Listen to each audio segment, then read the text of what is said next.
Hello everyone. In this session we will discuss about component parts of centrifugal pump. Broadly there are four component parts of centrifugal pump. First one is impeller, second one is casing, third one is suction pipe, fourth one is delivery pipe. If you see the impeller is the main component of centrifugal pump. Impeller is nothing but a rotating wheel. Impeller is nothing but a rotating wheel which is provided with a series of blades. These are called blades. This is a wheel called impeller which is provided with a series of vanes. These are called vanes.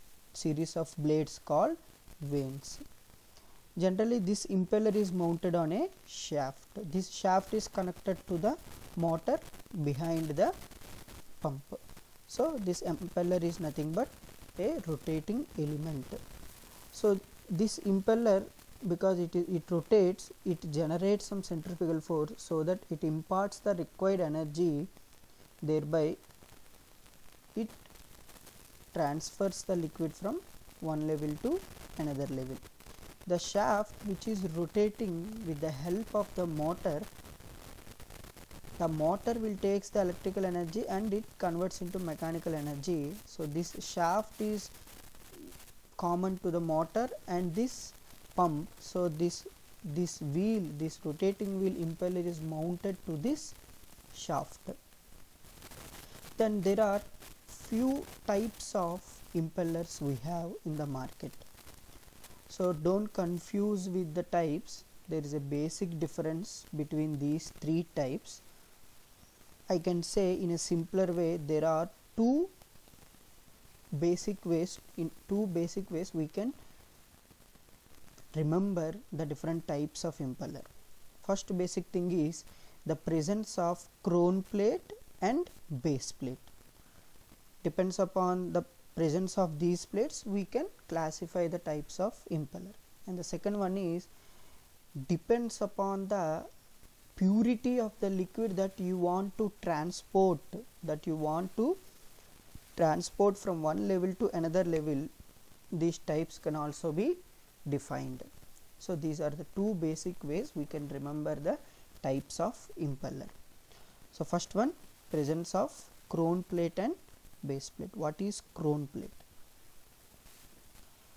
So this is base plate and these are crown plates. The black one, these are crown plates. This is base plate which also known as lower plate. So these are crown plates. In shredded or closed type impeller both plates are present. So this crown plate and this base plate both are present in shredded or closed type. So generally because of these plates present, the water will have better guidance, water will move smoothly, so that this type of impeller is more efficient. But we can only send pure liquids only. Even a small debris is present, there is a lot of maintenance work should be done. So in this shredded or closed type, two plates will be present, pure water only, pure liquid only we can transport.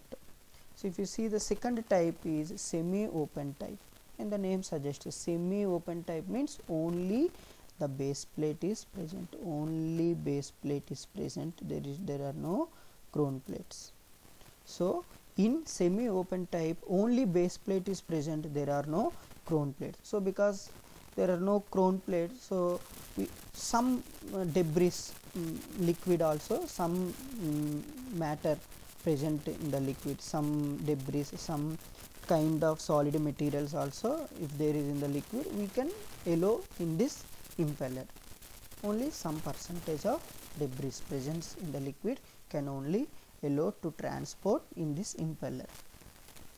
And the third type is open plate. As the name suggests, there are no plates present, no crown plate, no base plate. So it is very free, the liquid can flow very freely. That means even high debris, solid matter, paper pulp, sea waste, water containing sand or grit, any type of liquid with high amount of debris also we can allow in this impeller. So these are the different types of impeller. So different types of impeller, if a question is asked, you can remember in these two ways, based on the presence of plates, crown and base plate, and based on the purity of liquid that you want to transport. By these ways you can remember the types of impeller. So this is the first component part of centrifugal pump. So around this impeller we have a casing. This is very important. Casing is nothing but a closed chamber. So it is an airtight chamber which supports this impeller, It is nothing but it is similar to the casing in a reaction turbine. So the area of cross section here is gradually increases towards the delivery pipe. So there are also different types of casing, but that generally been discussed at the time of classification of centrifugal pumps, because based on the casing we have different types of centrifugal pump that we will deal in the next session. So this is about casing. Casing is nothing but an airtight chamber which supports the impeller. Then the third one is suction pipe. If you carefully observe, the water enters the pump through this suction pipe only. So the suction pipe, lower end of the suction pipe is at the sump tank or groundwater reserve. So and the higher end, the upper end of the suction pipe is connected to the center of the impeller. The center of the impeller is also called as eye of the impeller. Remember, center of the impeller is also called eye of the impeller. So the lower end of suction pipe is connected at the sump tank. The upper end of the suction pipe is connected at the center of the impeller, that is called eye of the impeller. If you carefully see, at the suction pipe we have two other parts, that is called strainer and footwall. Strainer is nothing but we don't want to allow any leaves, any muddy matter into the pipe, into the pump, so that this strainer will stop all those things and allow only liquid into the pipe. This footwall is nothing but it will allow only in one direction. Footwall will allow the water or liquid in only upward direction, but not from the pump to the groundwater resource or something. It will not allow in opposite direction. So it will allow in only in one direction. So that is the function of footwall. So this suction pipe, this is about suction pipe. If you want to write about suction pipe, you have to write about sump tank resource reserve and footwall and strainer, importance of footwall and strainer also. The last component part of centrifugal pump is delivery pipe. Delivery pipe, the lower end of the delivery pipe connects to the pump. The lower end is connected to the pump. The upper end is connected to the overhead tank. Okay. So again, here in the delivery pipe function is nothing but it will take the water from the pump level to the overhead tank level. So this delivery pipe is also having a delivery valve. What is the function of this delivery valve? Delivery valve is nothing but a regulating valve. Generally what we will do, we will regulate the water flow. This is also called a regulating valve.